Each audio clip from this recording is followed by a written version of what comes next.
आई गाईस, काल मी माझ्या बोक्याला बाहेर सोडून आलते. काहीच कारणांमुळे सोसायटीतल्या लोकांनी नको नको केलं म्हणून शी करत होता म्हणून त्या सगळ्यांच्या दरवाज्यात जाऊन. आणि पण मी त्याला काल सोडून आले. त्याला तेव्हा ज्याला मी सोडलं तेव्हा मला खूप वाईट वाटत होतं. मला अक्षरशः खूप रडायला आलं. तर मी एवढी रडले. आणि सकाळी तो परत आला.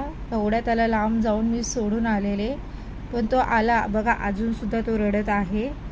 आणि जेव्हा त्याला सोडलं तो एकदम कसं तरी झालं.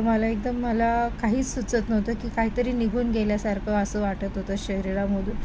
पण आपल्या समाजामध्ये, आपल्या सोसायटीत काही अशी लोक राहतात की त्यांना प्राणी आवडत नाही. तर मला अशा लोकांना एकच विनंती आहे, तुम्हाला आवडत नाही काही प्रॉब्लेम नाही आहे, पण त्याने जर तुम्हाला चावलं किंवा काय झालं तर तुम्ही आम्हाला डायरेक्ट येऊन बोला ना. असं 10 जणांच्या घरी जाऊन किंवा 10 जणांच्या इथं बोलून असं चुगली करण्यात काही अर्थ नाही आहे ना त्याला. तर बघा, तुम्हालाही दिसत असेल तो कसा रडतोय बघा, कसं डोळ्यातून त्याच्या पाणी चाललं आहे.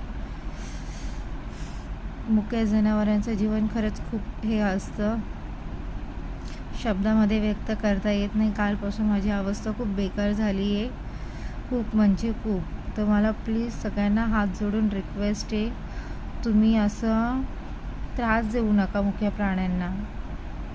आमच्या सोसायटीमध्ये त्याने फक्त शी करतो, म्हणजे त्याला लूज मोशन झाले म्हणून तो जरा सगळीकडे शी असं नाही की आम्ही पुसायला जात नाही, त्यांनी शी केलेली घाण साफ करायला जात नाही. सगळीकडे आम्ही जाऊन येतो, साफ करतो, सगळ्यांनाही सांगतो. आम्ही त्याला इंजेक्शन दिले आहे. तो तुम्हाला ॲटलिस्ट चावला तरी तुम्हाला तो काही होणार नाही आहे. आमच्याकडे त्याच्या डॉक्टरकडची रिसीट आहे, पावती आहे वगैरे सगळे. आम्ही त्याला इंजेक्शन एवढ्या महागाचे दिले. त्याला जरी सर्दी खोकला झाला असेल तरी आम्ही त्याला दवाखान्यात घेऊन जातो लगेच.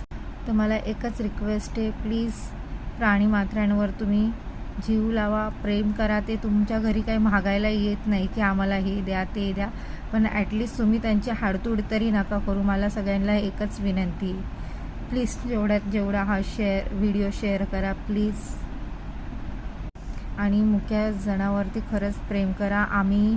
आम्हाला मांजर खूप आवडते, असं हे भाग नाही की तुम्हालाही पण आवडलीच पाहिजे, पण तुम्ही असं तरी करू नका. मला तरी असं वाटतंय, तुमच्यामुळे एखाद्या मांजराला एवढं हे होईल असं वागू नका प्लीज.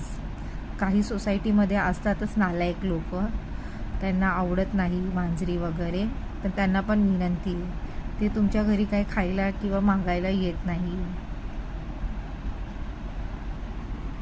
काँगो